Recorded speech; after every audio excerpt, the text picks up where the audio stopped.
नमस्कार दोस्तों, मैं Soni Singh, national association for the blind Ayodhya UP से। दोस्तों, आप सभी का सोनिया सिंह एनएबी अयोध्या चैनल में स्वागत है।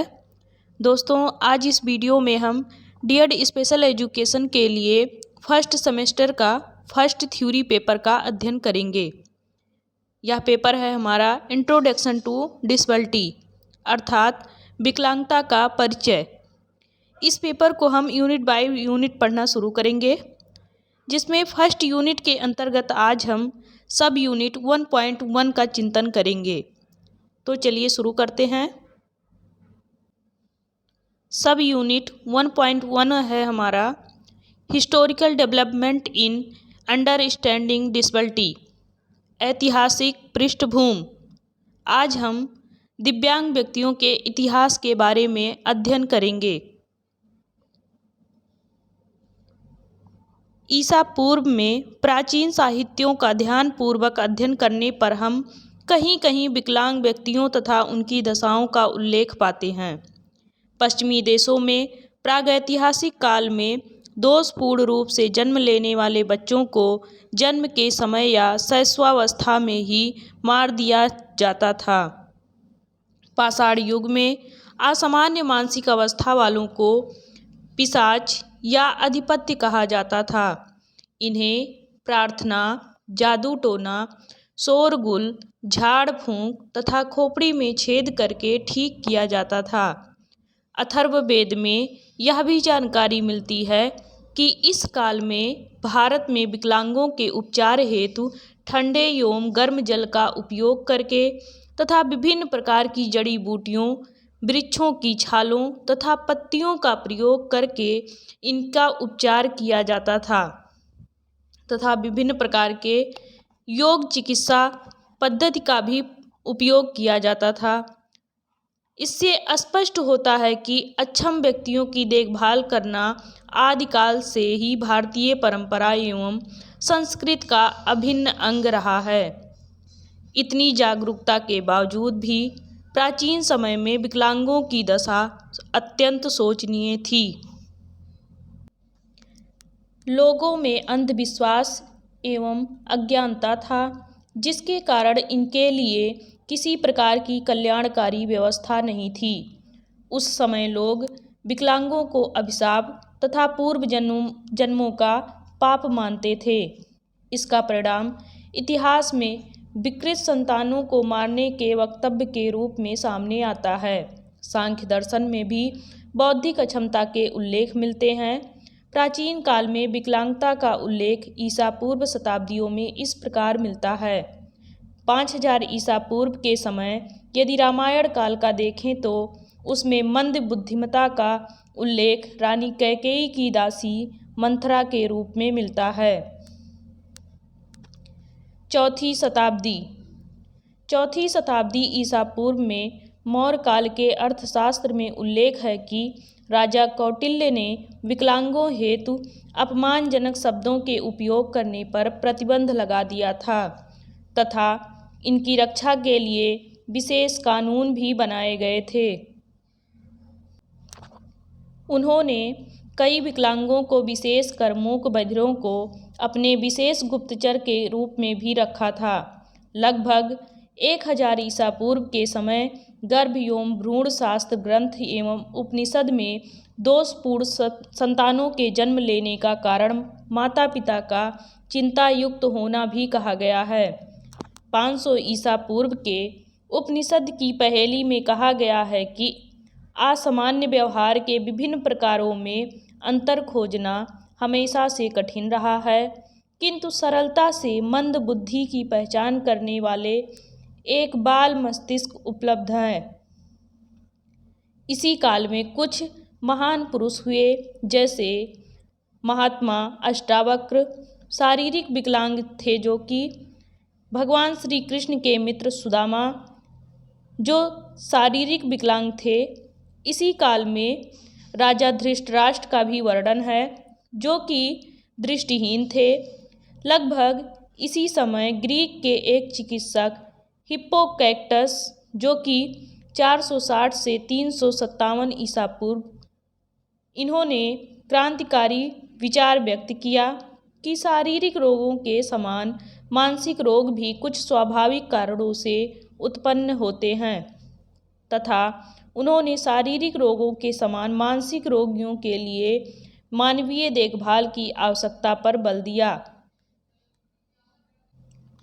प्राचीन हिंदू, संस्कृत एवं बौद्ध ग्रंथों में भी जड़ बुद्धिता को अन्य दोषों के समान ही पूर्व जन्मों के पापों का फल कहा गया है। मनु संहिता में भी इनके होने का कारण पूर्व अपराध पापों के अपशिष्ट के कारण ही गुरुजनों द्वारा घृणा की दृष्टि से देखे जाने वाले जड़ बुद्धि, मूक बधिर, दृष्टिहीन और विकृत तथा विकलांग व्यक्तियों का जन्म कहा गया है। प्रथम शताब्दी से 17वीं शताब्दी तक। अब हम प्रथम शताब्दी से लेकर 17वीं शताब्दी तक का अध्ययन करेंगे। प्रथम शताब्दी के बाद से विकलांगता का कोई विस्तृत इतिहास प्राप्त नहीं होता है। फिर भी कुछ तथ्यों तथा खोजकर्ताओं के अनुसंधान के परिणाम स्वरूप प्राप्त परिप्रेक्ष्य प्रस्तुत किए जा रहे हैं। मुखर्जी 1983 के अनुसार 320 से 480 ईस्वी गुप्त सम्राट के अधीन समय में शारीरिक रूप से विकलांगों के व्यावसायिक प्रशिक्षण एवं पुनर्वास के लिए कार्यशालाओं का आयोजन किया गया था। इसी समय सभी धर्मों हिंदू, बौद्ध, जैन तथा इस्लाम आदि के उपदेशों में अक्षम व्यक्तियों को सम्मान देने एवं उनको सेवा प्रदान करने हेतु कहा गया है। इसी समय हिंदुओं का यह भी मानना था कि निर्धन और अक्षम व्यक्तियों की सेवा करने से पुण्य मिलता है एवं वह स्वर्ग का अधिकारी होता है। इसी समय बौद्ध मंताली सीजा तक करके गतिविधियों के माध्यम से और व्यवहारिक पद्धति से जड़ बुद्धियों को शिक्षित करने के लिए आरंभिक प्रयास भी किए गए, परंतु वह सफल नहीं हो सका। इसके बाद कुछ शिक्षकों ने इस प्रयास को जारी रखा और उन्होंने विकलांग बच्चों को विद्यालय से एकदम न हटाकर उन्हें प्रतिभावान विद्यार्थियों की तुलना में विद्यालय में अधिक समय तक रखा। सम्राट अशोक के समय में मठों में, अर्थशास्त्र में पाटलिपुत्र के वर्णित चिकित्सालयों में विकलांग व्यक्तियों की देखभाल और उपचार की व्यवस्था थी। प्रथम शताब्दी के अंतर्गत विशेष शिक्षा की विश्व की पहली पाठ्य पुस्तक पंचतंत्र की रचना हुई। इस किताब की रचना पंडित विष्णु शर्मा ने किया था। पंडित विष्णु शर्मा राजा अमर सिंह के दरबारी थे। उन्होंने राजा के 5 पुत्रों में से जो 3 पुत्र थे, वसुशक्ति, युगशक्ति एवं अभिषक्ति, जो कि महामूर्ख एवं महामंद बुद्धि के थे, इनको शिक्षा देने हेतु ही पंचतंत्र की रचना की गई, जिसे आज तक की सबसे सर्वश्रेष्ठ पाठ्य पुस्तक की संज्ञा दी जाती है। चौथी शताब्दी। विकलांग बच्चों के लिए सिंघल द्वीप में आश्रम का भी निर्माण हुआ। 12वीं शताब्दी में इंग्लैंड के राजा हेनरी द्वितीय ने कानून बनाया, जिसके अंतर्गत मंदबुद्धि एवं मानसिक रोग से ग्रस्त व्यक्तियों को पृथक किया गया। 15वीं शताब्दी के उत्तरार्ध में लोगों ने इन्हें दुष्ट आत्मा का अधिपत्य माना तथा सदी के अंत तक इन्हें जादूगर एवं डायन समझा जाने लगा और मानसिक असामान्यता से ग्रसित व्यक्तियों को शारीरिक दंड भी दिया जाने लगा। 16वीं शताब्दी। 16वीं शताब्दी में विकलांगों को मूर्ख कहा जाता था। इसी काल के उत्तरार्ध में पोप ग्रेगरी प्रथम ने धर्मादेश जारी कर दिया। अपने धर्मानुयायियों को विकलांगों की सहायता करने का निर्देश दिया।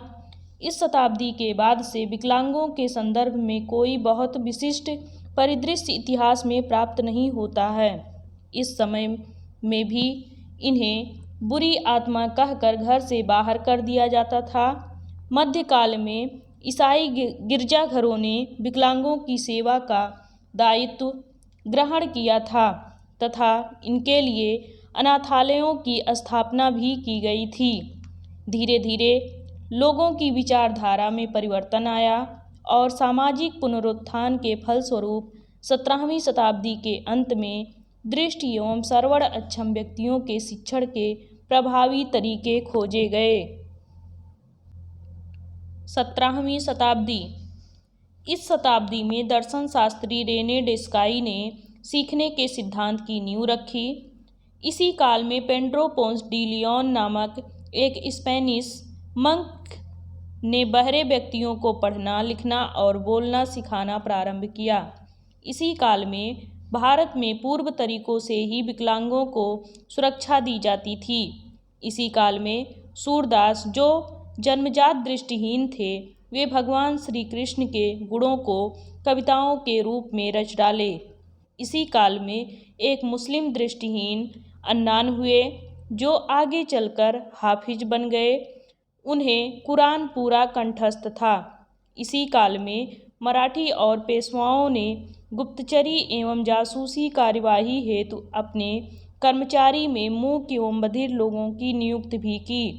इसी प्रकार इस काल में विकलांगों की सामाजिक स्थिति में काफ़ी बदलाव दिखता है तथा इन्हीं सब के परिणाम स्वरूप विकलांगों के शिक्षण एवं प्रशिक्षण के लिए भी सोचा जाने लगा।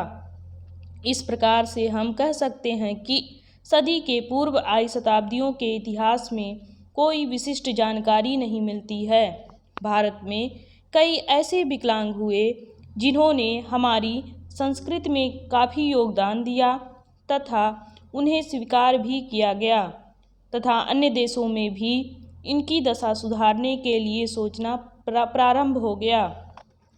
लगभग 18वीं शताब्दी से विकलांगता के क्षेत्र में काफ़ी काम हुए तथा इनका उल्लेख भी विस्तृत रूप से मिलने लगा।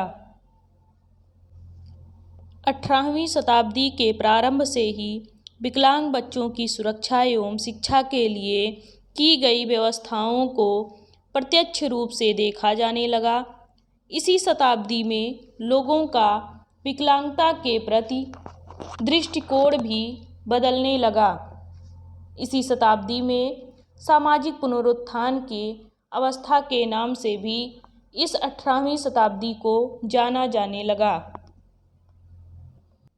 लोगों ने विकलांगों को ईश्वर का दंड कहना प्रारंभ किया। यह कथन चीन के सिद्धांत पर आधारित था। इसे सामाजिक पुनरुत्थान की अवस्था भी कहा जाने लगा तथा विशिष्ट शिक्षा के संदर्भ में कई मुद्दे उठे जो आज के परिवेश में सही बैठते हैं। इसी काल को डार्विन का काल कहा जाने लगा। उस समय के युग को शैक्षिक पुनरुत्थान की अवस्था तथा सामाजिक पुनरुत्थान की अवस्था भी कहते हैं, जो सामाजिक पुनरुत्थान के परिणाम स्वरूप सामने आने लगी। इस काल में वाणी तथा भाषा संबंधी विकास सर्वप्रथम पेरिस में आम्बे चार्ल्स माइकल ने 1712 से 1789 ईस्वी के मध्य में सैमुअल हार्वे ने संचालित संकेतों की एक पद्धति विकसित की, जिसका प्रयोग मूक बधिर व्यक्तियों के शिक्षण में सफलतापूर्वक किया जाने लगा। इन्हें सांकेतिक पद्धति का पिता या जनक कहकर बुलाया जाता है। डॉक्टर डिडरीट ने पेरिस के समाचार पत्र में छपे एक लेख से प्रभावित होकर सन 1748 ईस्वी में दृष्टि अक्षम व्यक्ति की शिक्षा का प्रारंभ किया। सर वैलेंटाइन हार्वे ने दृष्टि अक्षमों के प्रथम विद्यालय की स्थापना पेरिस में सन 1784 ईस्वी में किया। इस समय दृष्टिहीनों को पढ़ाने के लिए रोमन लिपि का उपयोग किया जाता था। एक विशेष खोज के उपयोग द्वारा मानसिक मंद बच्चों के व्यवस्थित प्रशिक्षण के तरीके को विकसित करने की विधि का प्रतिपादन जीन मार्क इटार्ड 1774 से 1838 में किया।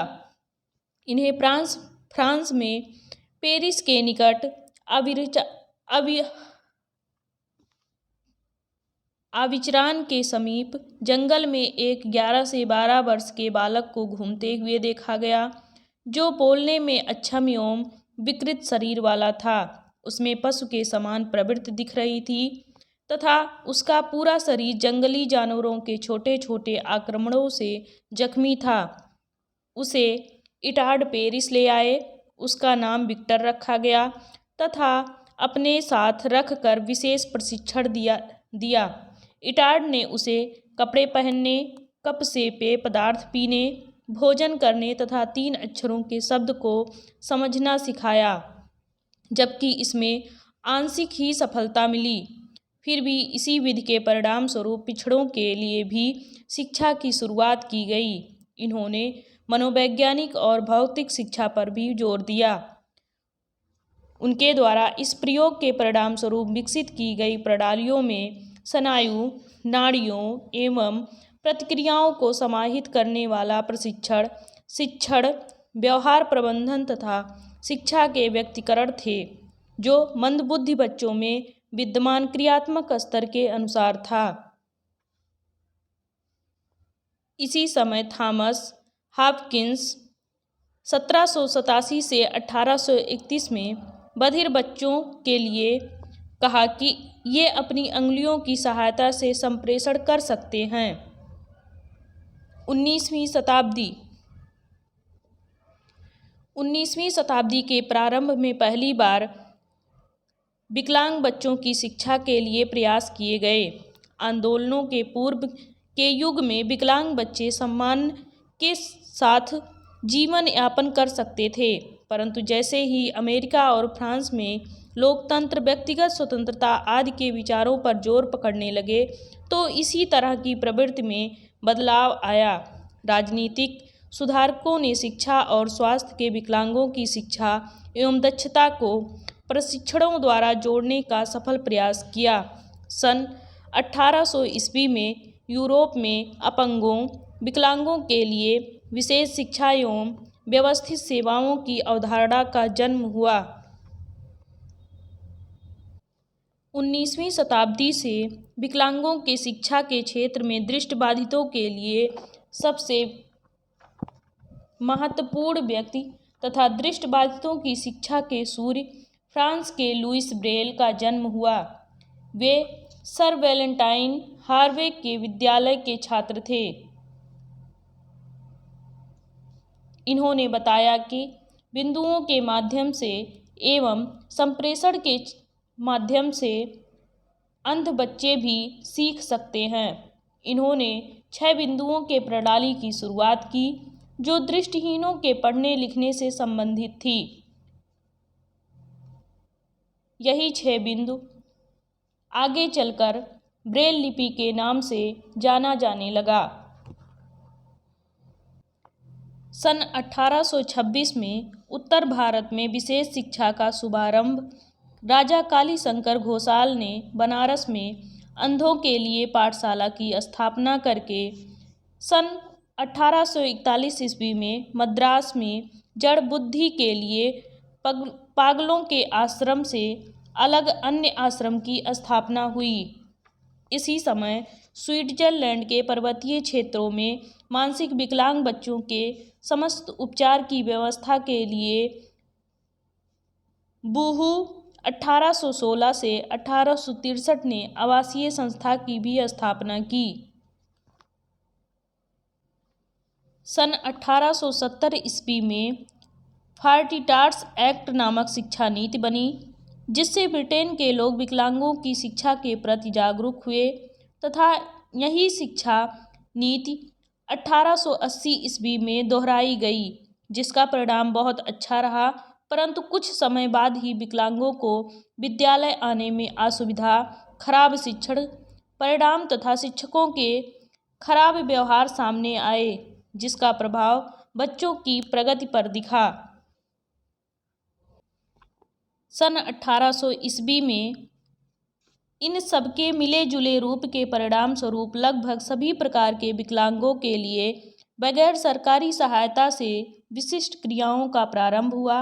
इसी धारा के परिणाम स्वरूप सन 1882 ईस्वी में मुंबई में श्रवण बाधित व्यक्तियों के लिए पहला औपचारिक विद्यालय खोला गया। सन 1885 से 86 ईस्वी में रॉयल कमीशन के तत्वाधान में लॉर्ड इगर्टन द्वारा कुछ सकारात्मक दृष्टिकोण पारित किया गया। इसमें दृष्टि अक्षमों के शिक्षण के लिए यूनाइटेड किंगडम में विभिन्न प्रकार के तकनीकी एवं व्यावसायिक संस्थानों की स्थापना की गई तथा उपयोगी खुले रोजगार की व्यवस्था की गई। 20वीं शताब्दी। इस शताब्दी के प्रारंभ में मानसिक पिछड़े बच्चे जो विद्यालय नहीं जाते थे उन्हें इकट्ठा करके एक विद्यालय प्रारंभ किया गया, पर वह सामान्यतः असफल रहा। शताब्दी के बाद में बुद्धि लब्धि जांच, मानसिक पिछड़ों के स्तर की निःशक्तता आदि के बाद वे सफल होने लगे। श्रवण और दृष्टि दोष वाले बच्चों के लिए दिवसीय विद्यालय प्रारंभ किए गए।